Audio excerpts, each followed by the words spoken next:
Welcome back to UAP Rant. This is episode 15 in the podcast now, so we're starting to get through them.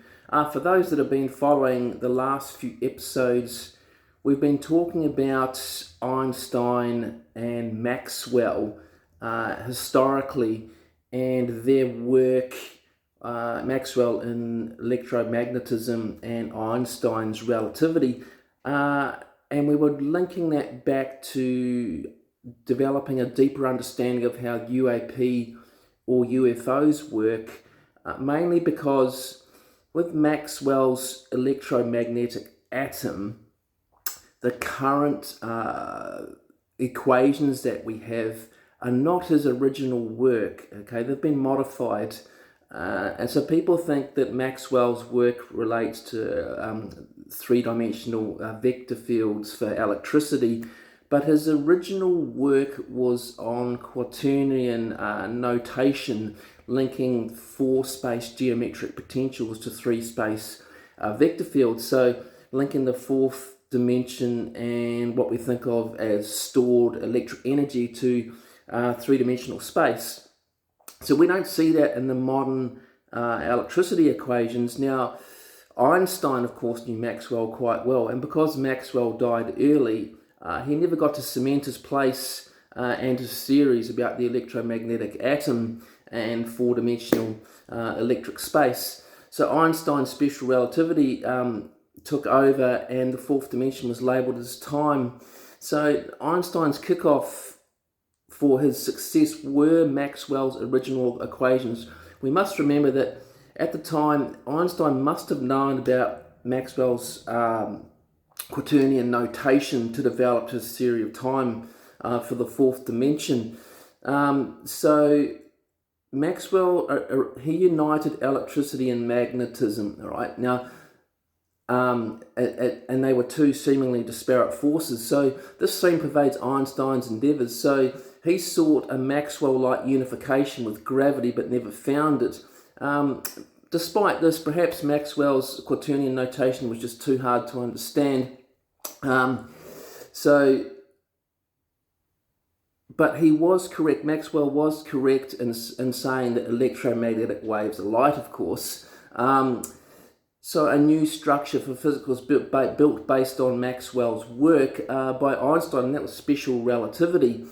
Now there's a gift hidden in Maxwell's work which Einstein found, all right, and that's the speed of light, which is absolute and fixed, and it doesn't vary no matter how the source or the observer move, thus the general relativity and the theory of special relativity. But that doesn't negate the fact that Maxwell's quaternion notation should be put aside or seen as too complicated, or maybe even not correct in terms of theoretical physics in describing four-dimensional space.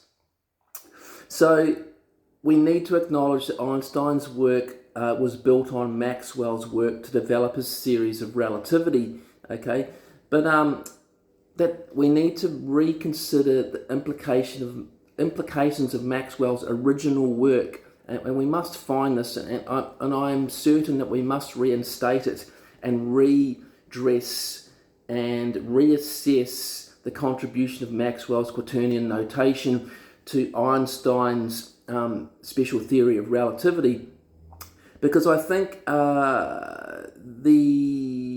these four-space geometric potentials and quaternion notation have something to do with why we are finding it difficult to understand how UAP work in terms of electricity and magnetism, or the electromagnetic spectrum, because I think we get stuck on Newtonian physics and special relativity, and we totally forget the fact that Maxwell at the time had an original treatise with four equations that were of quaternion notation, linking four-space geometric potential to three-dimensional space. And we put aside calling it the electromagnetic atom and started calling it space-time, right? Labeling the fourth dimension as time. So when we talk about hopping around time, length contraction and time dilation in terms of special relativity, between the observer and the moving object, we're forgetting the fact that that original concept came from Maxwell in terms of length, contraction, and time dilation in the electromagnetic atom, and he demonstrated that mathematically with his quaternion notation.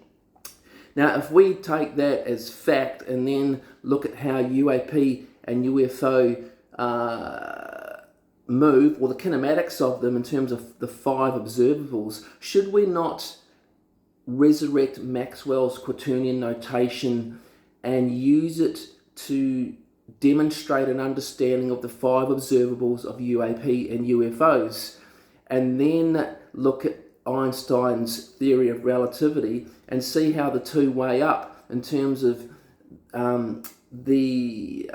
electric space and space-time? Now, somewhere in there is a common understanding, and I think if we take a good look at that, we can start to understand how the kinematics of UAP, how they work, how they function, why they do what they do, and then look at technology that harnesses electric space. And I'm sure this has already been done. I mean, historically, we've been going through Otis Carr, Dr. Ning Lee, Victor Schauberger. I think it's all related and it's all linked. More discussion coming soon. We'll keep the conversation going, and we will talk about it more in terms of UAP and UFO and the 5 observables in the next episodes.